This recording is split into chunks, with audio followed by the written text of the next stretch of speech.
Саламатсыздарбы, урматтуу телекөрүүчүлөр, Улуттук каналдын эфиринде сиздер ойордо программасын көрүп жатасыздар. Бүгүн биз энергетика жаатындагы маселелерге кайрылабыз.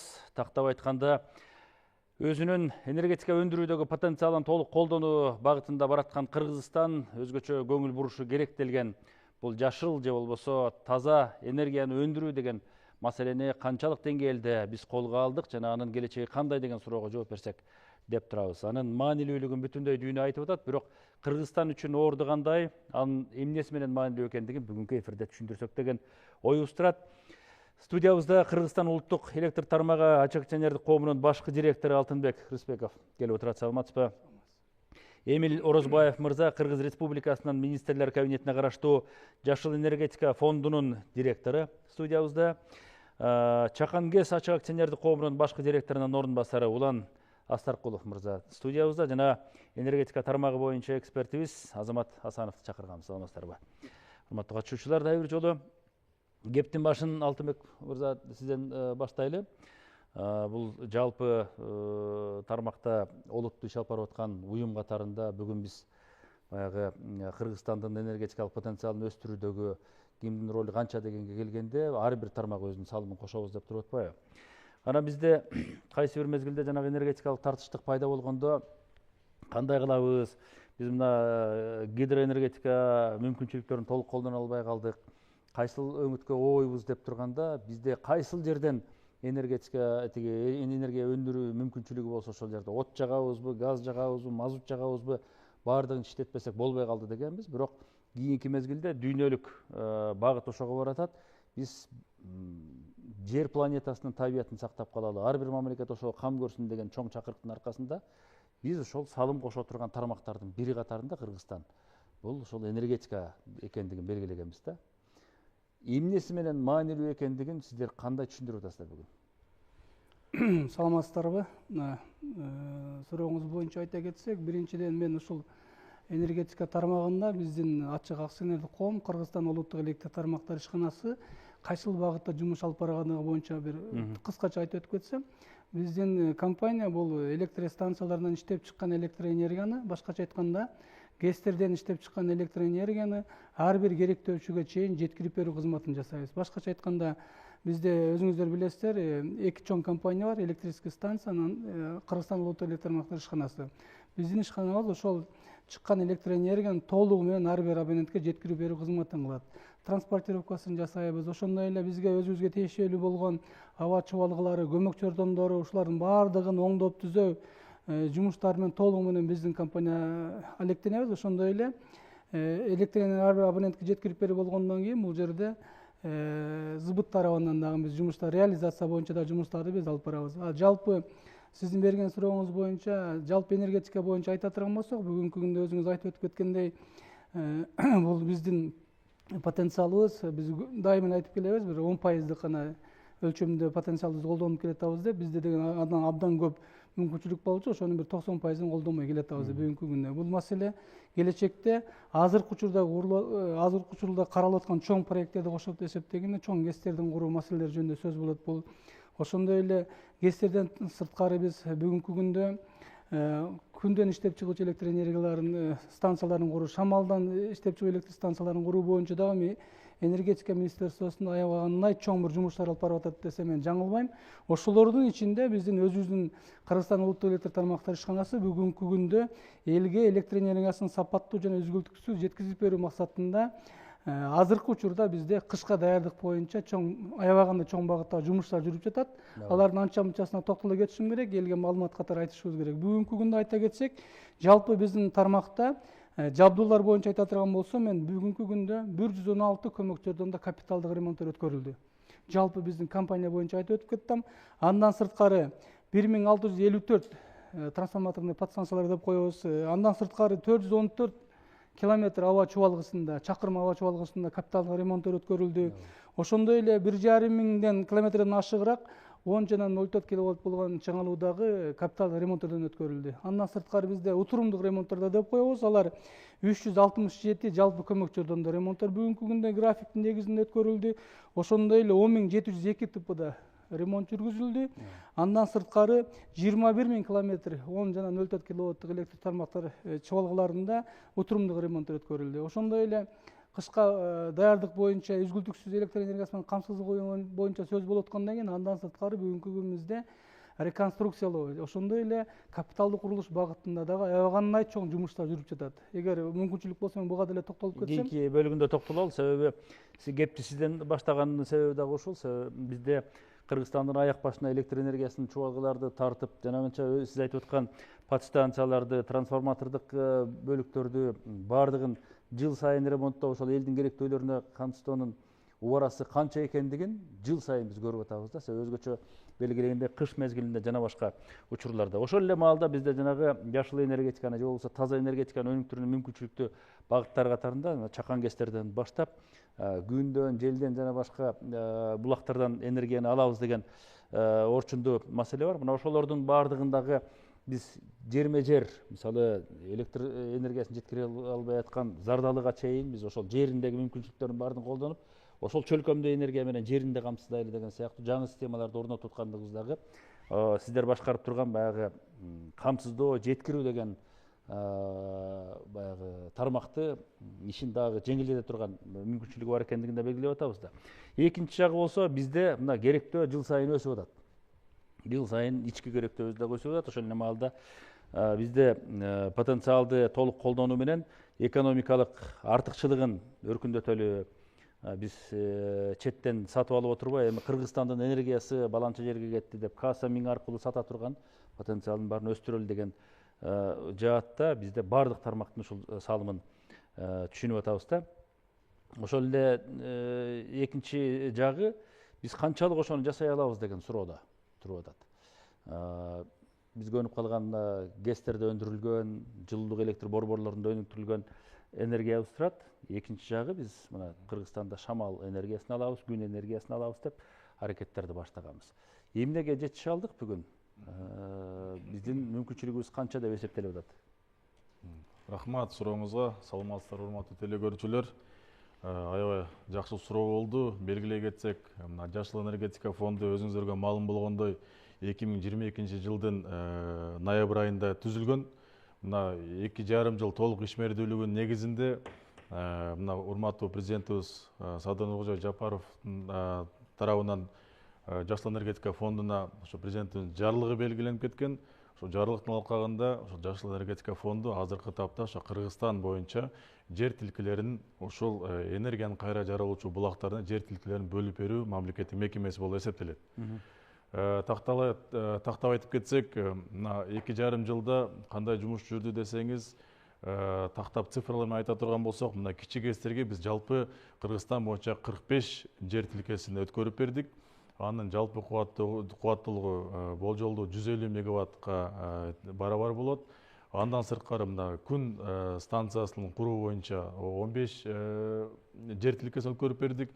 Бул күн станциялар Кыргызстаныбыз боюнча ар бир аймакта курула турган болуп белгиленип атат. Андан сырткары аягында ошол бир шамал энергиясын алуучу станцияга бир жер тилкеси бөлүнүп берилди. Бул деген нерсе, эми өзүңүз туура айтып кеттиңиз, чындыгында биз электр энергияны азыркы тапта импорттоп келип атабыз. Ошол маселени жеринде чечип, Кыргызстан мамлекетибиз мындан ары электр энергияны экспорттоочу мамлекет болуу жаатында ушундай иш-чаралар көрүлүп атат. Буюрса, мына өзүңүздөргө маалым болгондой 2026 жылдын аягына чейин энергетика тармагында өзгөчө кырдаал режими киргизилген. Ошол өзгөчө кырдаал режиминен чыгуу максатында ушундай жанагы чыгып аткан кадамдарга барып атабыз. Буюрса, азыркы тапта жумуш жакшы жүрүп атат. Мына чакан ГЭСтер боюнча белгилей кетсек, жалпы эле бизге кирип аткан инвестициялар 90%-дан ашыгы биздин ички инвесторлорубуз болуп саналып атат. Ошол чакан ГЭСти куруп аткандар. Мына күн менен шамал энергиясы боюнча бизге мына чет элден келген инвесторлор болуп эсептелип атат. Эми жалпы маалымат ушундай, дагы суроолор болсо жооп берген даярбыз. Учурларда кийинки суроолорго толуктоо катарында кетели. Чакан ГЭС акционердик коомунун жакшы тажрыйбасын биз улам көрсөтүп элге жарыя кылып атабыз. Ошол суу топтолгон аянтка күндөн энергияны алып кошумча энергия булагын өстүрөбүз деп. Бул тажрыйбаны бир топ мамлекеттер жасап, аны өнүктүрүүнүн аракетинде болуп атат. Алгачкы биздин жасап көргөн жумушубуз эмнени көрсөтүп атат? Саламатсыздарбы, Алмаз мырза. Чакан КЭС акционердик коому бул бүгүнкү күндө Министерство энергетикага карап 100% өкмөттүкү деп эсептелинет. 200дөн ашык кесиптеши сыяктуу эмгектенет. Алгачкы жумуштарыбыз көз көрүнүктүү мына өзүңүз көрүп кеткендей Бала Саруу КЭСи болду. Киров суу сактагычында 25 мегаватттык кубаттуулук менен ишке киргизилди. Өткөн жылы Кыргызстан боюнча биринчи алгачкы КЭСтердин бири деп эсептелинет. Андан тышкары көп проекттер ишке ашырылып атат. Өткөн жылы 24 жылы 8 КЭСте киргизилди. Бул жылы 18 КЭСте киргизиле жатат. Кудай буюрса, бүт областтарда бул проекттин баары ишке ашырылып атат. Бүгүнкү күндө айтып кетсек, суу сактагычтардын суусу жөн эле акпаштын деп Орто Токой суу сактагычына иш алып барылып атат. Папан суу сактагычына иш алып барылып атат. Мисалы, Орто Токой суу сактагычында Кытай компанияларынын биргелеши иш алып барылып атат. Акта 21 мегаватт кубаттуулукта иш КЭС кирилет. Кудай буюрса 26 жыл биринчи кварталында. Жалпы проекттин өлчөмүнүн баасы 247 миллион юаньдай түзөт. Кудай буюрса ошо ишке киргизилген жатат бул проект. Андан тышкары Ош областында Каракулжа районунда Нижний Тар Чакан КЭСи Кудай буюрса ишке ашырылып жатат. Бүгүнкү күндө андан кошо дагы Быстровка КЭСинде реконструкция жүргүзүлөт. Чүй областында болсо Аламедин районунда Ливинская КЭС ал дагы реконструкцияга Кудай буюрса ишке ашырылат. Жакшы проектлердин баары Кудай буюрса иштин башында турат. Булардын баардыгы курулула баштаганда түрдүү маселелерде жаралган, себеби өтө чакан көлөмдөн тартып орто көлөмгө чейин өстүрүп атпайбызбы азыр? Сиз айткандай суу сактагычтар убагында баягы сугат менен камсыз кылуунун гана максатын көздөсө, бүгүн биз аны учурдун талабына ылайык толук колдонушубуз керек деген маселени камтып атат да. Бизге жаралып аткан жана тартыштыктын көлөмүндө алардын ролу кандай болуп атат? Жакшы белгилеп кетип атасыз. Себеп дегенде таңсыздыктан чыгыш үчүн бул бирден бир максат ушул. Аз болсо дагы ошо суулар жөн эле акпастан ошонун суунун энергиясын өндүрүш үчүн жооп иштер жүргүзүлүп жатат. Бул урматтуу президентибиздин саясаты менен берилген иш менен алдыда өзгөчө кырдаал киргизген иш менен чоң иштер башталып ишке ашып жатат.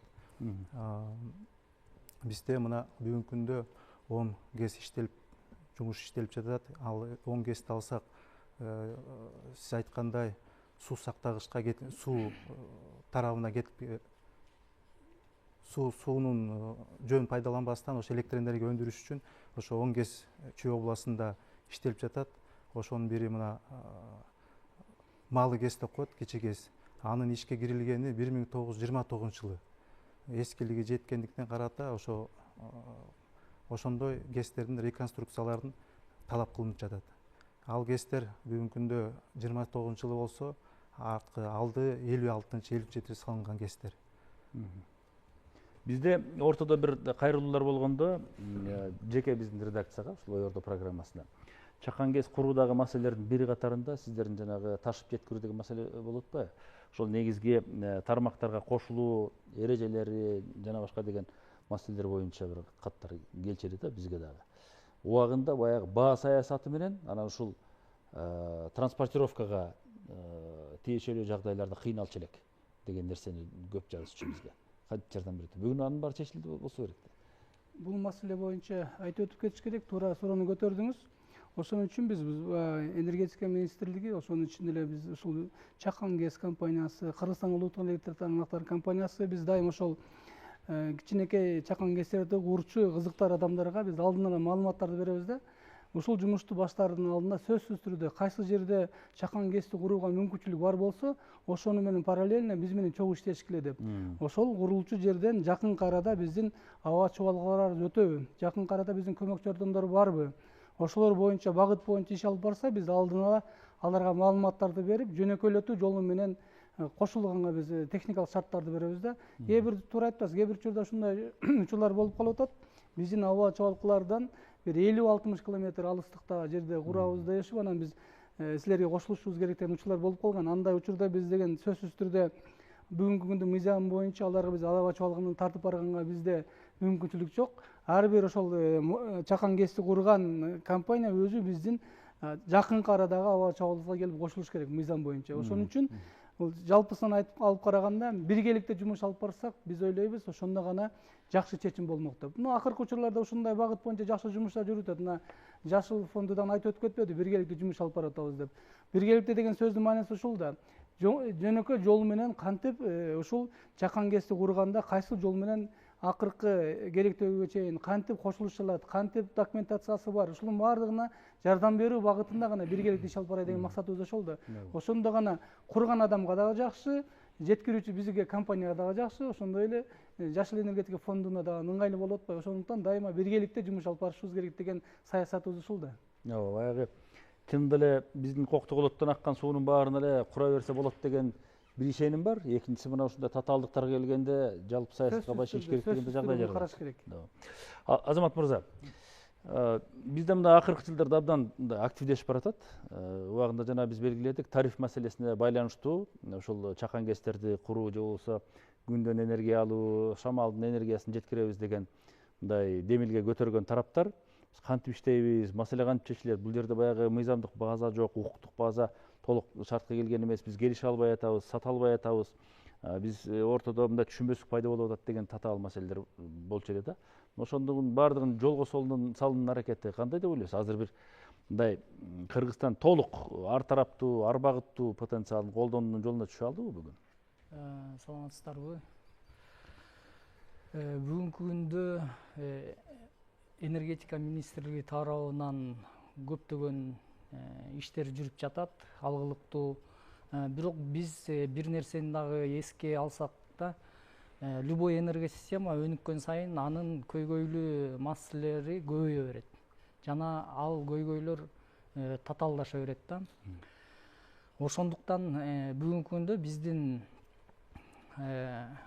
энергетикада баягы генерацияны көбөйтүү бул биринчи орунда болуш керек, эң туура. Но бирок биз дагы башка тараптарды да карашыбыз керек да. Мына биринчиден сиз белгилеп кеткендей, бул тариф саясаты. Бүгүнкү күндө аракеттер болуп атат, бирок менин оюмча толук эмес да. Себеп дегенде, мисалы бир эле нерсени айта кетсек, мисалы бүгүнкү күндө двухставочный тариф. Мисалы 1000 киловатт саатка чейин там 1 сомдон, андан ары 2 сом 50 тыйындан дегендей. Ошондуктан бизде многоставочный тарифти колдонгонго деле мүмкүнчүлүктөр болуш керек эле да. Себеп дегенде жалпы статистика боюнча населениянын потреблениясы где-то 65% электроэнергияны сарптайт. Ошол населенияда мисалы көптөгөн кардарлар бир 500 киловатт саатка чейин эле электроэнергияны сарптайт да. Мисалы аларга арзаныраак тариф, мисалы бүгүнкү күндө 1 сом болсо дагы, например, 500 киловатт саатка чейин арзаныраак биринчи ставкасы, андан кийинкиси, например, 1,5 киловатт саатка чейин, трехставочный жана башка тарифтерди колдонгонго мүмкүнчүлүк түзүп бериш керек эле да. Андан сырткары мисалы суточный годовой график деген түшүнүктөр бар. Суточный годовой график нагрузок дегендер. Ошол график нагрузкаларды карасак, бизде мисалы ночное потребление минимальный, анан утренний пик, максимальный пик болуп, мисалы кышкы учурда бул бизге аябай сезимтал болуп атат да. Себеп дегенде, мисалы кышкы учурда 300 бүгүнкү күндө где-то 300-400 мегаватт кубаттуулук жетишсиз. Ошондуктан как раз ушул суточный годовой графиктерди выравнивать этиш үчүн, түздөш үчүн тариф саясатында алгылыктуу иштерди аткарса болот эле да. Мисалы ошол многоставочный тарифтерди колдонуу жолу менен, мисалы түнкүсүн электроэнергияны по диапазону суток, түнкүсүн электроэнергияны арзаныраак кылып койсо, мисалы үйдөгүлөр деле мисалы кир жууганда же кийим үтүктөгөндө же болбосо жанагындай эле суу ысытканда түнкүсүн ошо арзан электроэнергия болгон кезде жылытканга мүмкүнчүлүк түзүп берсе, баланс пайда болот эле деп атасыз. Баланс пайда. Ошондо график нагрузка түздөлөт. годовой графикти карап көрсөк, мисалы биздин жайкысын потребление мисалы бүгүнкү күндө где-то 1800-2000 мегаваттка чейин болуп атат да. А кышкысын Кыргызстандын энергия системасы максималдуу 3300 мегаватт гана кубаттуулукту бере алат. А бирок дефицит жанагы айтып кеткен 300-400 мегаватт дефицит кубаттуулук бар. Аны болсо биз мисалы чет мамлекеттерден электр энергияны сатып алып атабыз да. Ошондуктан мисалы дүйнөлүк практикада жанагы потребитель регулятор дегендер бар да. Мисалы ал бул потребительдерге мисалы өзүнчө тариф кылып койсо болот эле да. Мисалы потребитель регулятор болсоң, сен үчүн, например, тариф берки промдун тарифине салыштырмалуу арзаныраак. Алар болсо эмне кылат эле? Как раз, например, мисалы бизде күн жылы потребление азайганда, бир апрель айынан бир октябрь айына чейин электр энергияны потреблять этсең, анда арзаныраак болот. А кышкысын ошондо мисалы жанагындай промышленный предприятиялар өзлөрүнүн баягы иш аракеттерин баягы ошо электр энергияга дефицит эмес маалда иштеткенге производствосын жүргүзө алат эле. Бул тартыштыкты жанагы өтө жүктөм күч келип калып, анан кийин системага жанагындай зыян алып келип койгон маселелер чечүүнүн жолу да бул. Ошо график нагрузка дегенибиз болсо, бул канчалык түз болсо, убакыт бирдигиндечи, мына сутка ичинде, ай ичинде, жыл ичинде түз болсо, ошончолук энергия системага жакшыраак да. Жанагындай пиковый нагрузкалар пайда болбойт эле да, пиктерчи. Ошондуктан тариф саясатында дагы айта кетчү нерсе, мисалы бүгүнкү күндө биз активдүү электр энергияга акчаны төлөйбүз киловатт саатка. Андан сырткары реактивдүү энергия дегенде бар да, реактивдүү кубаттуулук. Буга эч кандай акча төлөнбөйт. И негизи төлөнбөш керек. Себеп дегенде ал полезно непотребляемая мощность деп коет да. Но бирок биз аны болсо башкарышыбыз керек. Ошол реактивдүү кубаттуулуктун керектөөчүлөрүнчү бул көбүн эсе бул промышленный предприятияларда. Биздин үйдө деле бар жанагы элеки кир жуугуч, холодильник, машинелерде жана электродвигатель каякта болсо, мунун баары тең потребители реактивной мощности, активдүү реактивдүү потреблениени талап кылат. Ошондуктан мисалы бүгүнкү күндө улуттук НЭСК менен жакшы иш алып барып атабыз буюрса. Бул биздин Кыргыз мамлекеттик техникалык университети тендер объявлять этип, то есть НЭСК тендер объявлять этип, биз бул иш боюнча утуп алдык да. Эми, например, ушу реактивдүү кубаттуулукту башкарууда, маселен, реактивдүү кубаттуулукту башкарууда мисалы промышленный потребительдер көп кабылдайт реактивдүү кубаттуулукчу. Ошонун эсебинен электр энергиясынын сапатынын бузулушуна алып келет. Андан сырткары жоготуулардын көп болушуна алып келет да. Ошондуктан нормативно правовой базаны туура колдонуп эле ошондой биз реактивдүү кубаттуулукту башкарсак болот да. Себеп дегенде жанагындай повышающий, понижающий коэффициенттерди киргизсек тарифке, мисалы сен реактивдүү кубаттуулукту ченемден ашык колдонсоң, анда сага повышающий тариф мисалы 4 сомдон эмес, уже 5 сомдон төлөйсүң, же болбосо 6 сомдон төлөйсүң деп. А если наоборот аз колдонсоң, жалаң активдүүгө аябай жакындасаң, анда наоборот тиги арзаныраак электр энергия предоставлять эткендей кылчу. Эми түшүндүрүп бериңиз. Мен бул боюнча кичине кошумчалай кетейин. Өзүңүздөргө белгилүү болгондой, бул тариф саясатын бизде деген Министерство энергетикада департамент бар. Бирок мен жалпысынан маалымат айтып кетейин, бул боюнча тариф боюнча сөз болуп калды. Бүгүнкү күндө чынын айтканда, өзүңүздөр жакшы билесиздер, биздин тариф социалдык тариф болуп эсептелет. Азыркы жогоруда көтөрүлгөн маселелер бардыгы боюнча тариф саясаты боюнча толук жүргүзүлбөй атат дегенге мен кичине кошуна албай турам. Себеби биз мына өзүңүздөргө жакшы маалымат болгондой, мына быйылкы жылдын май айынан баштап тариф саясаты ишке ашып, анан тарифке болгон кичине жогорулатуу болбоду, электр энергия болгон жогорулатуу. Бул жалпысынан алып караганда чоң программанын негизинде департамент, министерство, биздин компания тараптан иштеп чыгылып, өкмөт менен биргеликте макулдашылып, анан өзүңүздөр жакшы билесиздер, акыркы учурларда президентибиз өзү баш болуп энергетикадагы акыбалды түшүнүп, ушул тариф саясаты боюнча дагы жакшы колдоолорду жаратып келатат. Ошонун негизинде тариф саясатына кичинекей кадам башталды десек жаңылбайбыз. Бул туура айтып атат. Ушундай кээ бир учурларда биз баягы түнкү тариф, вечерний максимум, утренний максимум деп айтылып атпайлы. Ошолор боюнча тарифтерди баардыгын бөлгөнгө бизде мүмкүнчүлүк бар. Бирок бүгүнкү күндүн маселеси өзүңүздөр жакшы билесиздер. Көп жылдан бери тариф боюнча эч кандай маселе көтөрүлбөй келген. Бүгүн жок эле дегенде бир кадам алдыга жылып алдык. Бул тарифти биз кичине жогорулатуу жолу менен ушундай тарифтик саясатты кабыл алдык. 30-жылга чейин тарифтик саясатты кабыл алдык. Эми ушунун ичинде азыркы коллегам айтып өтүп кеткен майда барат маселелери боюнча иш алып баруу бизде жүрүп жатат бүгүнкү күндө. Программабыз толтура. Андан сырткары дагы айтып өтүп кетейин, ушул сөзгө эле кошумча. Өзүңүздөргө белгилүү болгондой, биз баса белгилеп айтып келе жатабыз көптөн бери эле. Кыргызстан улуттук электр тармактары ишканасы быйылкы жылы 500 000 акылдуу эсептегич сатып алды. 500 000. Ошол акылдуу эсептегичтерди сатып алганыбыздын дагы бирден бир себеби ошол акылдуу эсептегичтер бизге ушундай мүмкүнчүлүк жаратат. Биз каалаган убакта каалагандай тариф менен ошол счетчик боюнча, акылдуу эсептегич боюнча иш алып барганга бизге мүмкүнчүлүк жаратат. Болгону биз бүгүнкү күндө тариф саясаты боюнча аябай кылдаттык менен мамиле жасаш керек. Себеби өзүңүздөр жакшы билесиздер, бул жалпы элдик маселе. Ошондуктан биз ар бир чечимди кабыл алаардын алдында биз сөзсүз түрдө кылдаттык менен көп түрдүү варианттарды эсептеп чыгып, анан кийин элге, эң негизги элге да ушундай ыңгайлуу болуш керек. Андан сырткары биздин энергетикалык компанияларга да ыңгайлуу болсун деп ортодогу бир компромиссный вариантта тарифти кылабыз да. Ал эми азыркы коллегам айтып аткан утренний максимум деп атабыз. Кечки түнкү тариф ушулар боюнча дагы бүгүнкү күндө биз иш алып барып атабыз. Жакынкы күндөрдө буюрса биз алып аткан счетчиктерибизге ушундай мүмкүнчүлүк берет.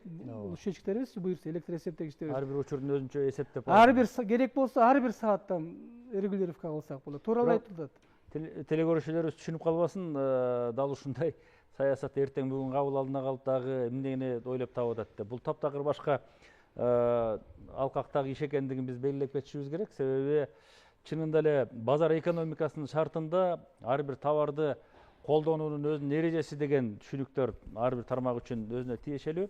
Кыргызстандын шартында болсо мына калктын социалдык абалына байланыштуу гана тарифтик саясат дайыма кабыл алынып келгендигин жакшы билебиз. Ошол эле маалда бизде ошол жалпы камсыздоо, тейлөө, электр энергиясын ташып келип үйгө киргизүү деген системалардын туруктуу иштешин, сапаттуу иштешин, жакшы иштешин камсыздаш үчүн жанагындай бир экономикалык карым-катнаштын өзүнчө бир рычагтары иштеп турушу керек экендигин бул эл аралык тажрыйба көрсөтүп койгондугун биз айткыбыз келет. Бирок бул бүгүн эртең кере калчу маселе экендигин айткыбыз келбейт. Негизинде идеалдуу форматында ушундай болсо бизде электр өндүрүү тармагындагы жалпы системаны оңдоп кетүүнү мүмкүнчүлүк жаралат эле деп белгилейбиз. Биз тариф саясатына бекер кайрылып аткан жерибиз жок. Анткени жаңылануучу энергия булактарын колдонуу, гидроэнергетиканы жанагынтип өнүктүрүү деген маселеге келгенде дайыма ушул суроого келип такалчу да.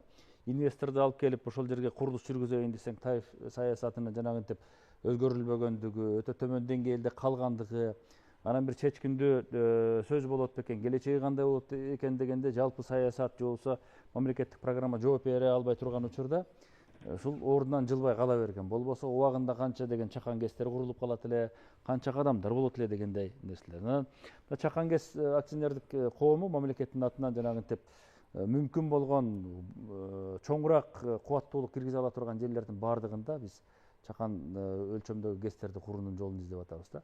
Инвесторлорду кызыктырган факторго айлана алдыбы ушул биздин тариф саясаттын жаңыланысы? Бул сурооңуз абдан туура болду. Бүгүнкү күндө ошо тариф саясатынын негизинде алгачкы 1-2 жылдын ичинде көп кэстер курулду. Ошол эле мамлекет тарабынан, ошол эле жеке менчик тарабынан, инвесторлор тарабынан көп кэстер курулуп жатат, курулуп бүткөндөр да бар. Тариф саясаты боюнча ошол бүгүнкү күндө тариф 442 тиын. Ошол тариф өзгөрүлгөндөн баштап, андан тышкары мыйзамдар киргилип, андан тышкары 26-жылдын аягына чейин өзгөчө кырдаал кирген саясаттардын алкагында жакшы иштер жүрүп жатат. Бул эми баары өзүнүн таасирин берет, анткени бул башталышы гана деп эсептейбиз. Биз жанагындай проценттик көрсөткүч менен акырын тарифти көтөргөнүбүз бул жашоо деңгээлинин өсүшүнө байланыштуу, базардагы инфляциялык жана башка эсептердин алкагында жүрүп аткан маселе экендигин билебиз. Бирок негизинен толук колдоп кетип, жана сиз айтып аткандай чубалгыларды убагында тартып, бузулуп калган убагында оңдоп, кимдер бирөөдөн карыз алып же болбосо мамлекеттен дотация алып отурбай өзү багып кеткен системага айланыш үчүн мындан дагы кичине дурусураак көрсөткүчтөр керек экендигин белгилеп жүрөбүз да. Антсе дагы баягы калкка камкордук керек, ошондой тариф менен жашап атабыз. Бирок экинчи жагы мына Европа мамлекеттеринде, Кытайда ошол эле күндөн, шамалдан энергия алуу баягы технологиясын колдоно баштагандан берки тенденцияны көрсөтүп атышат. Айрым жерлерде, мына Германиянын мисалында болсо керек, жаңылбасам, артып калган энергиясын кайрадан ошол алгыла деп системага күч келип калганда, ошол жанагынтип күн панелдеринен өндүрүлгөн энергияны, үйлөрдүн чатырынан өндүрүлгөн энергияны жалпы системага кошкондон кийин ашыкча келип аткан энергиянын көлөмүн дагы белгилеген учурлар болгон да, мисалы. Бизде мүмкүнбү ошондой? Туура белгилеп атасыз. Бул боюнча биз жумуш алып барып атабыз. Мен кененирээк айтып берейин бул маселе боюнча. Биз мына азыр күн жана шамал станциясына жерлерди уруксат берип атканда, биз мына аккумулирование деген нерсени киргизип атабыз. Бул эмнени билдирет? Эгерде мына күн панелинен электр энергияны биз күн чыкканда гана ала алабыз, өзүңүздөргө маалым болгондой. Эгерде аба ырайы кескин түрдө өзгөрүп кетсе, же жаан жаап, же кар жааса, бул электр энергиянын өндүрүшү бир аз басаңдап калат. Ошого байланыштуу бизде мына өзүбүздүн линияларыбызда эч кандай скачок напряжения болбогондо жол бербөө максатында ошол аккумулирование системасын киргизип атабыз. Эгерде бизге Кыргызстанга келген инвестор ошондой шамал электр станциясынбы же күн электр станциясынбы курам деген ой менен келсе, сөзсүз түрдө 30-дан 50%-га чейин аккумулирование системасын киргизишибиз керек. Себеби дегенде эми бул деген чоң көйгөй, эгерде ошол скачок напряжения болуп туруп, анан бир жерден бир линия үзүлүп кетип, же ал жактан кандай бир авариялык кесепетке учурап калсак, бизде мына мамлекетибизде болбогондой мына аварияга учурап калышыбыз мүмкүн. Ошол таризде ошол нерсеге жол бербөө максатында ошол ыкчам чараларды көрүп атабыз. Андан сырткары сиз айтып аткан маселе боюнча, ооба бизде дагы ошондой жеке программа кирип атат. Эгерде биздин кардарлар өзүнүн үйүнүн чатырынабы же кандай бир башка жерине ошол күн панель станциясын коюп, өзүнүн керектөөсүнө электр энергияны камсыздаса, ашып калган электр энергиясын бизге мына мамлекетке сата турган мүмкүнчүлүктү берип атабыз. Мына жогоруда менин коллегам белгилеп кеткендей, ооба энергиянын кайра жарылуучу булактары боюнча мыйзамдын алкагында азыр тариф да бекитилген, кепилдик мөөнөт да бекитилген. Ошонун негизинде жалпы таризде жумуш аткарылып келатат. Жаңы системаларды жайылтуунун негизги жолу эмнеде? Коллега айтып кеткендей, бүгүнкү күндө мисалы жанагы күн электр станция, шамал электр станцияларын электр энергия өндүрүү бул жакшы, но бирок жалпы энергия системага кошулганда биз төмөндөгү көйгөйлөрдү карап кетишибиз керек да. Мисалы традиционный энергетикада бизде эми баягы гидроэлектростанция, жалпы кубаттуулугу чоң электр станциялар бүт баары тең параллельно бир системада иштешет да. Ал эми могу күн электр станциясы, шамал электр станциялары, мисалы күн электр станциясы туруктуу электр тогун өндүрөт. Аны биз өзгөрмөлүү токко өткөрүп, жыштыгы 50 Гц болгон, то есть жанагы инверторлор аркылуу кошулушубуз керек да, жалпы сеткеч. Ошол учурда ошол техникалык инвертор деп айтылып кеткен нерсе бул электр энергиясынын сапатын бузуучу нерсе болуп эсептелет да, себеп дегенде жогорку жыштыктагы гармоникаларды сетке генерация кылат. Андан сырткары мисалы шамал электр станциясы деле бул кир жыштыктагы электр энергияны өндүрөт. Ошондуктан биз аны кайра туруктуу электр тогуна өткөрүп туруп, анан кайра өзгөрмөлүү электр тогуна өткөрүп, анан жалпы системага кошулуп атат да. Ошондуктан эми мисалы бүгүнкү күндө жалпы энергосистемада возобновляемый источник энергиянын үлүштүк пайызы бир 20%-нын гана тегерегинде болуш керек да, чтобы энергосистема өзүн жакшы алып бара алгандай. Мисалы ишенимдүү иштеп ишкендейчи, мисалы бир 2 ай мурун эле Испанияда чоң блэкаут болду да. Мына как раз таки ушул проблеманын негизинен да, бир Испаниянын деле энергосистемасы бир 130 гигаваттан чоң, а биздики болгону 4 эле гигаватт. И то баягы бере алуучу кубаттуулугу 3,3 гигаватт да, а Испанияныкы 130, жанагы күн электр станциясынан бир 10 гигаватт мындайча айтканда ошол эле жанагындай чоң блокаутка алып келип койду да. Ошондуктан биз ушундай нерселерди өзгөчө эске алышыбыз керек. Кошулууда коллегам туура айтып кетти, сөзсүз түрдө аккумулирование болуш керек. Аккумулирование болгондо как раз таки биз жанагы айтып кеткен пиковый нагрузкаларды ошо менен биз жоюуга мүмкүнчүлүктөр түзүлөт да.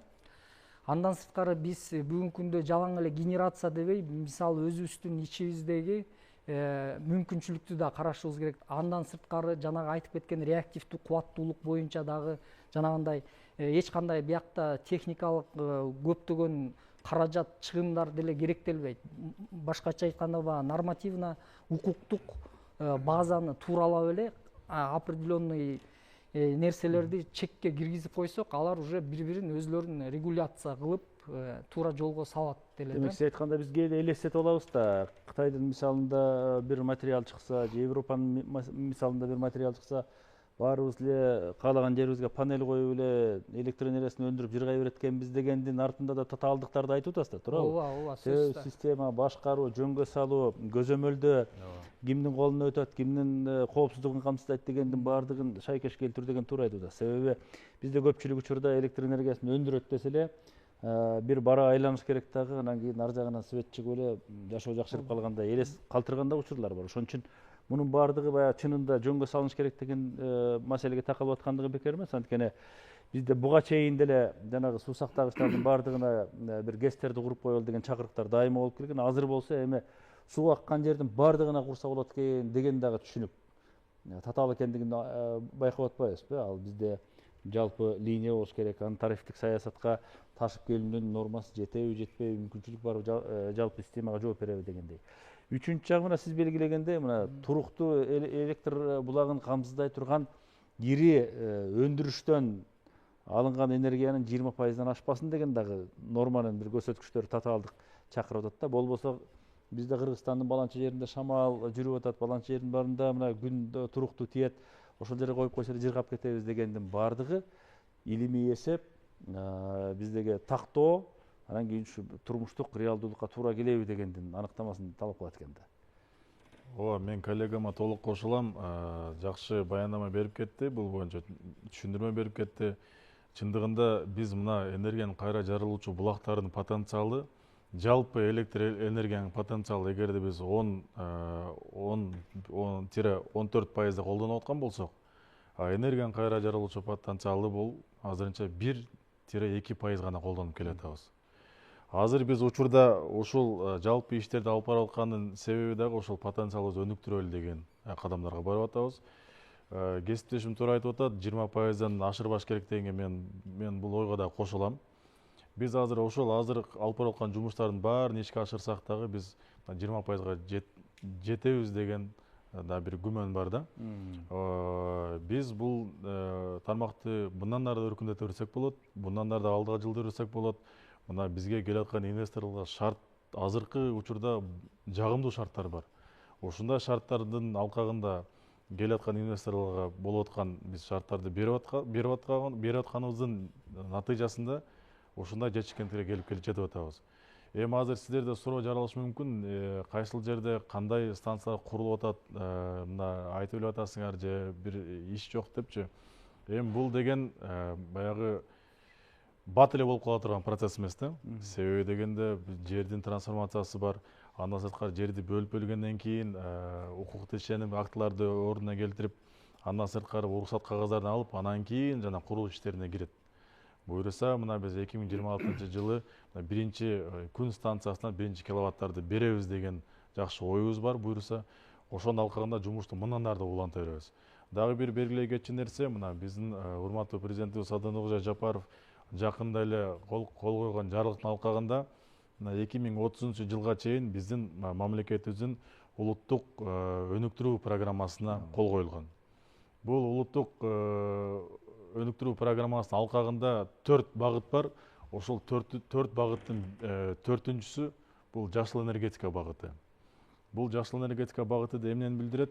Бул жакта жашыл энергетика борбору деген багыт белгиленди. То есть биз бул багыт менен мындан ары дагы жумуш алып барышыбыз керек. Мындан ары дагы кылып аткан жумушубузду мындан ары дагы өркүндөтүп 2030 жылга чейин жанагы жогоруда белгилеп кеткендей ошол потенциалга жетишибизге тийишпиз да. Электр энергиясын өндүрүү бир маселе, экинчиси экономиканын тармактары азыр улам жаңыланып атат. Мисалы ошол эле тоо башына тетиги мурда жайлоо деп тоонун арасындагы эс алуу жайы деп атсак, азыр аяктын бардыгы экономикалык объектиге, субъектиге айланып баратат да. Үч чокуу сыяктуу ири долбоорлор башталып атат, жана башка дегенде. Анан өлкөнүн ичиндеги мына электр тармактарында электр энергиясын ташып жеткирүүнүн мындай системасын өркүндөтүү деген маселе бизде канчалык актуалдуу турат, же негизинен чечилип бүткөн деп эсептесек болобу? Туура сурооду бердиңиз, бирок уруксат берсеңиз, мен бул суроого жооп берүүдөн мурда коллегам жоготуу жөнүндө бир комментарий берип кетти. Мен ушуга жооп берип коюшум керек да, экранда тургандачы. Бул жерде жоготуу боюнча алгылыктуу жумуштар жүргүзүлбөй атат деген сөздөр болуп атат. Коллегага да айтып келгем келип атат. Бул анализди бүгүнкү күндүн маселеси менен эмес, көп жылдык анализ менен айтыш керек. Ар бирибиз сүйлөп аткан сөзүбүздү экранда биздин телекөрүүчүлөр көрүп атат. Ар бир сөзгө кулакка ушундай сигим кылат, энергия тармакта ушундай жоготуулар боюнча жумуш жүрбөй аткан турбайбы деген маани болуп калбаш керек да. Ошон үчүн сизден сураганча өтө этияттык менен жооп бериңиз ар бир суроого. Сиз бүгүнкү күндө системада ушул күндө баягы күнү түнү биз ушул жумушта иштеп аткан адам катары менен как ушул ишкананын башкы директору катары милдеттенип алган катары ачык айта алам. Бүгүнкү күндө жоготуулар боюнча төмөндөтүү боюнча аябай чоң жумуш жүрүп атат. Ачык айтканда, өзүңөр жакшы билесиңер, акыркы мурунку бир 5 жыл эле убакыт алсак, акыркы 5 жылда ала турган болсок, ушундай түшүнүктөр бар болчу, техникалык жоготуу, анан коммерциялык жоготуу деген түшүнүктөр бар болчу. Бүгүнкү күндө коммерциялык жоготуу деген түшүнүк 0. Бул деген сөз урдоо деген сөз болчу. А бүгүнкү күндө урдоо 0 киловатт, эч кандай урдоо жок. Андан сырткары мына энергетикада чоң реформалар болуп атат. Акыркы мына биз илгери өзүңүздөр билесиздер, Распред компания өзүнчө, анан Кыргызстан улуттук тармактары өзүнчө бир ишканалар болчу да. Ошол бириккенден баштап мына 22-жылдан бери, мен мына цифра менен айтып берейин, 22-жылдан бери 20%га жеткен жоготууларыбыз бүгүнкү күндө туура айтып өтүп кетти коллега, 11%га чейин түштү. 20%дан 11%га 2 жылдын 3 жылдын ичинде түштү деген сөз. Бул эсептин жүрүшүнө байланыштуубу же? Бул туура так жумуш алып барып атканыбызга байланыштуу. Жоготууну азайтуу боюнча дагы аябай андай чоң жумуш алып барып атабыз да. Себеби бир жагынан генерация жетишпейт десек, экинчи жагынан биз жоготуу да бар да, техникалык жоготуу деген бар. Жоготуу биз каалайбызбы, каалабайбызбы боло турган нерсе, бул физикалык закондун негизинде болот. Аны теория катары өзүңүздөр жакшы билесиздер. Себеби бул жоготуу көптөгөн критерийлерден зависит этет да. Бүгүнкү күндө биздин жабдууларыбыздын эскилиги жеткен жабдууларыбыз бир 75-80% жабдуулардын эскилиги жеткен. Ошол жабдууларыбыз перегруз менен иштеген учурлар бар. Жабдууларыбыз өзүнүн линияларыбыздагы өзүнүн нормасынан ашыкча электр энергиясын берип аткан учурлар бар. Ушулардын баардыгы келип туруп ошол жоготууга түздөн түз таасир этүүчү нерсе. Ал эми бүгүнкү күндө жоготууну азайтуу максатында мен азыр айтып аткандай жабдууларды биринчиден алмаштыруу боюнча чоң жумуштар кетип атат, чоң программада. Андан сырткары мына бүгүнкү күндө башындан айтып өтүп кеттим. Электр эсептегичтер, акылдуу эсептегичтерди сатып алып атабыз деп атпайлыбы? Бул дагы бизге аябай кандай чоң шарт түзүп берди жоготууну азайтуу боюнча. Биз мисал эле катары айтып берейин, биз 100% алмаштырган райондорубуз бар. Ошол жерде көргөндө 5%га чейин азайды жоготуулар. Бул деген сөз биз үчүн аябай кандай чоң жетиштик. Канчалык жылдан бери келаткан жоготууларды азайтуу максатында. Ал эми биз ушул счеттерди эле акылдуу эсептегичтерди койсок, мына бүгүнкү күндө провод деген иштетпей калдык. СИП проводду иштетип калдык, самоизолирующий проводдорду. Алардын негизинде дагы 2-3%га азайтып атабыз жоготууларды.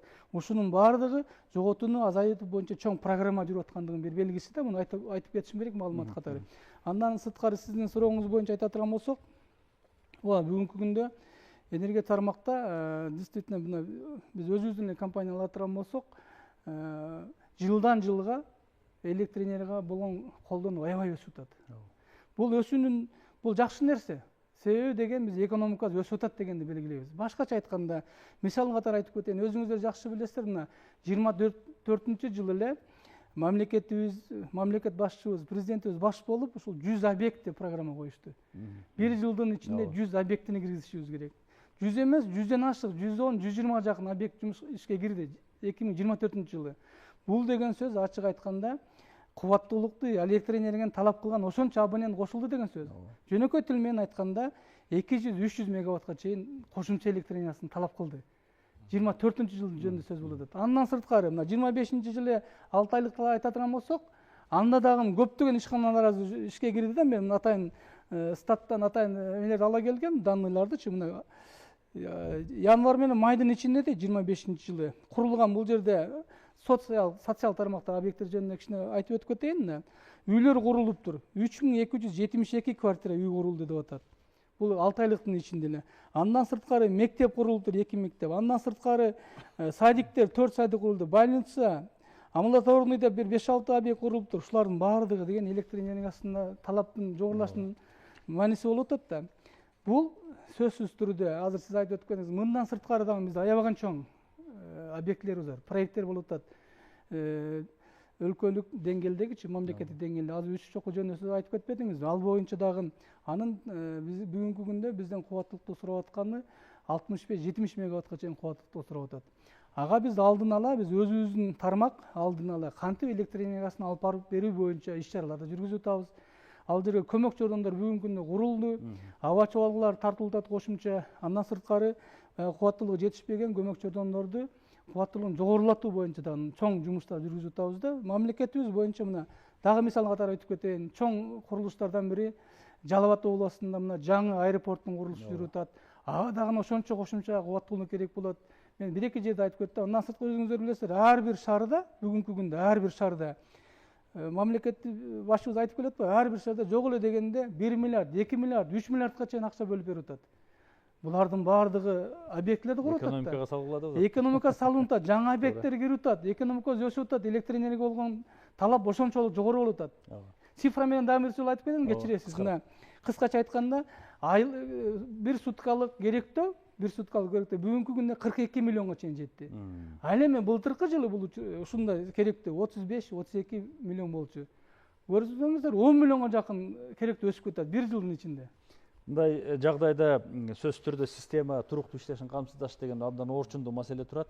Жана биз айтып аткан тариф маселеси, туура эсептөө, тиги калкка электр энергиясын сатуунун жанагындай механизмдерин туура жолго салуу деген, анан кошумча булактарды колдонолу, чакан гэстерди иштетели дегендин баардыгы, урматтуу көрүүчүлөр, биздин турмуш тиричилигибизден тартып бүтүндөй өлкөнүн экономикасын бекемдей турган ыргактын абдан активдүү өсүп аткандыгына байланыштуу экендигин дагы бир жолу белгилеп отурабыз. Бирок мына жакында кылычын кармап кыш келет деп дайыма айтабыз жыл сайын. Бирок ошого даярдыктын жүрүп аткандыгын бүгүнкү айтылып аткан маалыматтарда, келтирилип аткан мисалдарда биз көрүп отурабыз. Мунун баардыгы ошол калк үчүн, мамлекеттин өсүшү үчүн деген жасалып аткан жумуштар. Электр энергиясыз Кыргызстандын келечеги кандай бөдөңү экендигин биз жакшы билебиз. Ошондуктан бул тармактын өсүшүнө дагы абдан мамлекеттик саясат өзгөчө көңүл бөлүп атат. Ал эми ошол саясатты ишке ашыруучу кызмат көрсөтүп аткан тармактардын жумушунун көрсөткүчтөрүн бүгүн уктуңуздар. Саламат туруңуздар.